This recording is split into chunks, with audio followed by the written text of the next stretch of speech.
Okay, so this is my story of hope and healing for the website Seen and Heard.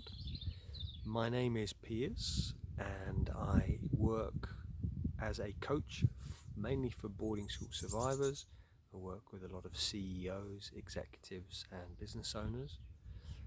So my life pre-boarding school, so I was at boarding school from age 11 through till just before my 18th birthday, so 7 years. And life preschool was a mixed bag. I had a really lovely relationship with my mother and my sister. I was very shy, sensitive, and also really good at sport. So I played a lot of sport as a child. Went to a prep school, a pre-prep school, and then I went to a grammar school. And I did a lot of sport: rugby, football, cricket, athletics, swimming. Very much into the sports. My relationship with my father was more mixed. He was an alcoholic, and age 5 he got cirrhosis of the liver and spent a year in and out of hospital, and very close to death. And essentially, when he came back from the Navy, we used to fight quite a lot, me and him, and yeah, it was challenging at times. He died when I was in my 20s, and my last words were to him that I felt that he'd hated me his whole life, which was very sad. So I chose to go to boarding school because I didn't get on with my father, but in hindsight I didn't choose.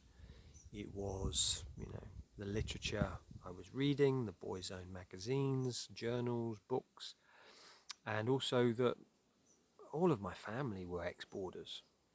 Essentially my father, my aunts, on both sides, grandparents, certainly on my mother's side. So I went, and on the surface I was seen as a success. I was good at sports because that's what I'd done as a child before going. So I was good at sports. So I on the surface seemed like I was a success. Athletics captain, first 15 rugby, first 15 football. But after having a breakdown in my 20s, I realized at that point that my boarding school experiences had been pretty horrific. Age 13, I'd injured myself, so I couldn't play sport. So I was talking really to one boy who was a couple of years older than me, called Rick. And yeah, there wasn't really any adults there. I wasn't really talking to my parents much, and I wasn't really talking to any teachers. There was one, but he left quite suddenly. So I was just depending on this one boy, and I was just sitting on my bed reading horror novels.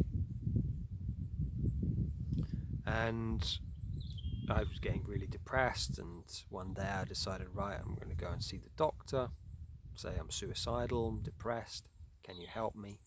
And I went to see him, and essentially the doctor said, well, I can't help you, go back to class. So I did, and that day I found out that my friend Rick had jumped in front of the train, the London train, and committed suicide. And yeah, because I'd just been to see the doctor, the school thought it was me who jumped, and they came looking for me. And when they found me, it was like, okay, it's not Piers. And I had changed my name at school. My name at school was Simon, and Ziggy was my nickname. So after my friend had died, I spiraled, went into a really dark space. I was put on antidepressants, and then we were sent to the priest, and the priest essentially sexually abused me. And yeah, I went just right. I just pushed it all to one side. I went and hid in the woods for a number of months. building dens and things like that. After that, I learned to dissociate. I was like, right, I've got to get back into sport, even though my back was still sore. It was like, nope, just going to push that split. And I became really dissociated, but tough. And, I would tackle people so hard, because it's like I couldn't feel the pain. I just dissociated. So yeah, that's my experience of boarding school. Then, on leaving boarding school, because I dissociated, I went in, I worked in the corporate world. I went to one of the top business schools in Europe, and I ended up going to work in the city, the financial sector in London. And I spent a couple of years there, and then I started to have a breakdown. My father got sick. I was drinking a lot, taking drugs quite a lot, and I was, again starting to feel suicidal. And yeah, essentially within a few months, I'd quit my job. My father had died. I'd left my home. I was basically homeless, and my life kind of exploded, imploded for the next few years. Eventually, and this is part of my healing journey, is eventually I arrived at a Buddhist monastery, and because I just couldn't stop, so I had all of the symptoms of a boarding school survivor. I was workaholic, drink, drugs, not very good with relationships, addiction to sex, these types of things that I knew I just needed to stop. So I went to a Buddhist monastery. I went for 10 days. I ended up spending 3.5 years there, and it was transformative, but also really, really hard. It was like going cold turkey on life.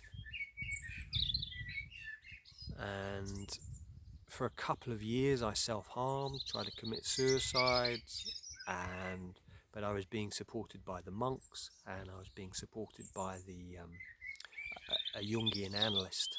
I worked with her for a couple of years. I worked with other counsellors as well. And that was, it's really been a long part of my healing journey. Is I love Pete Walker's work, the complex PTSD book that he's written, and he says, because it's complex, and I see that boarding school syndrome, boarding school is a complex trauma, that we've got to heal it in a complex way. And so for me, yoga, I've used yoga. Pete Walker talks about that. Meditation, exercise, connecting with others, my wife, and being in relationship for the last 16, 17 years has been incredible, so healing. My monastic spiritual life, therapy, men's groups, the Mankind Project I'm part of, being a volunteer. I found there's been so many things which have helped. And another of the tools that I've used, I've found very powerful, has been doing unconscious work. With my Jungian analyst, I worked with dreams a lot, and that helped me to connect to my tears. That kind of healed the dissociation. And then also matrix re-imprinting and EFT. Those have been incredible, and those are the main tools that I use with my clients nowadays are EFT and matrix re-imprinting. So I'm sure I've left some things off, but it's been a very difficult journey, and at the same time, I have learned so much through this journey, and there's so many things. So just really like to say that you can do this if you're struggling, if you've been through a lot. There is so much help on this website, but there's so many resources out there, so you can do it. You really can, and just keep going, and as Churchill said, he says, when you're going through hell, keep going. So that is a little bit of my story. So thank you. Take care.